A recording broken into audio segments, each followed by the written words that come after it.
Hello বন্ধুগণ, কেমন আছেন সবাই? আশা করি সবাই ভালো আছেন।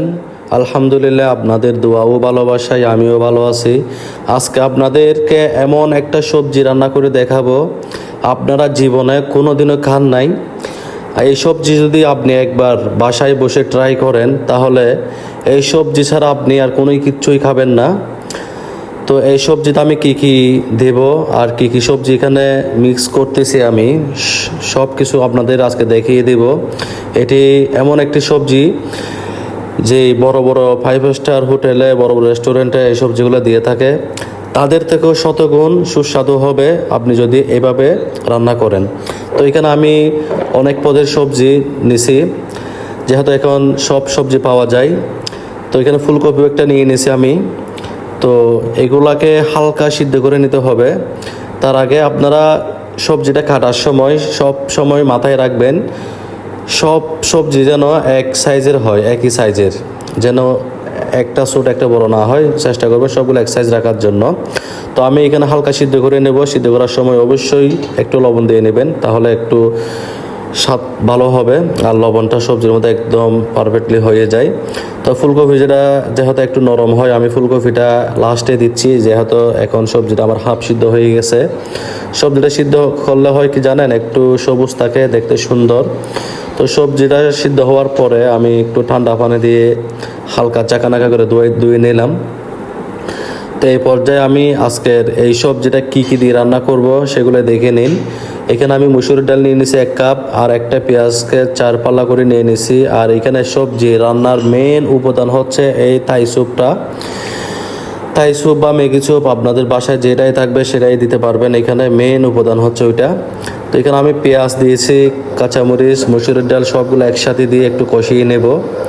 কষানোর এক পর্যায়ে আমি এখানে হালকা করে রসুন বাটা দিয়ে নিলাম, আর একটু কষিয়ে একটু পানি দিয়ে দেব। তো এখানে কিন্তু আপনারা একটা জিনিস মাথায় রাখবেন, এখানে কিন্তু শুকনো মরিচের গুঁড়া ইউজ করা যাবে না। আমি এখানে হলুদের গুঁড়া, ধনিয়ার গুঁড়া, জিরার গুঁড়া দিয়ে রান্না করতেছি, আর স্বাদ মতো লবণ দিয়ে দিছি।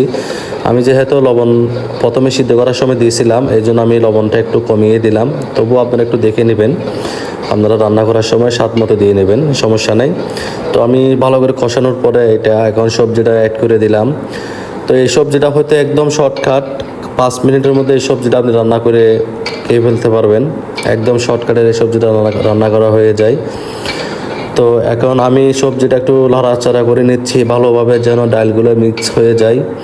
তো এই সবজিটা হওয়ার একদম শেষ পর্যায়ে আপনাকে আরেকটি কাজ করতে হবে, এটা একটু বাগার দিতে হবে। কিছু শুকনো মরিচ, একটা রসুন, একটা পেঁয়াজ দিয়ে ভালো করে কষিয়ে নিয়ে হালকা করে বেরেস্তা করে এটা বাগার দিয়ে দিবেন, তাহলে গ্রানটা আর কালারটা খুবই সুন্দর হয়, আর খুব সুন্দর একটা গ্রান বের হয় বাগার দিলে। তো এই পর্যায়ে আমি এখন দিয়ে নেব এখানে ম্যাগি স্যুপ। এখানে আমি একটা ম্যাগি স্যুপ নিয়ে আসছি, একটাই আমার দরকার হবে না, আমার অর্ধেকটা দিলে হয়ে যাবে। তো ম্যাগি স্যুপটা দিলে হয় কি, স্বাদটা অনেক বাড়ে আর কালারটাও সুন্দর হয়, আর ঝোলটা আছে এটাও একটু অনেক ঘন হয়, মাখা মাখা হয়। তো এটা আপনি রুটি, ভাত, পরোটা সব কিছু দিয়ে খেতে পারবেন, এবং কি পোলাও দিয়েও খুব ভালো লাগে। তো আমার এটা সবজিটা একদম কমপ্লিট হয়ে গেছে, আমি কাঁচামরিচ, ধনিয়া পাতা দিয়ে নামাই নেব এখন। তো দেখেন কীরকম ঘন হচ্ছে, এটা যত ঠান্ডা হবে ততই ঘন হবে। তো আমার সবজি রান্না করা শেষ, এখন খাওয়ার পালা। তো আমি আজকে দুপুরবেলায় খাওয়ার জন্য কী কী রান্না করছি সব দেখাই দিচ্ছি আপনাদের। এখানে আমি রাখছি পাবদা মাছ, বেগুন ভাজা, এই সেই বিখ্যাত সবজিটা, মিক্স সবজি, দেখেন কত সুন্দর লাগতেছে। আর করছে হলো এখানে ডাল ভর্তা, আর ছোটো মাছ, আর সাদা ভাত। এই সবজিটা দিয়ে আপনি অনায়াসে 2 প্লেট ভাত খেতে পারবেন, কিচ্ছু লাগবে না। তো আমার ভিডিও আপনাদের কেমন লাগে অবশ্যই কমেন্টে জানাবেন, আর এই সবজিটা অবশ্যই অবশ্যই আপনারা বাসায় একদিন ট্রাই করবেন আমার এই ভিডিও দেখে। আশা করি আপনাদের ভালো লাগবে।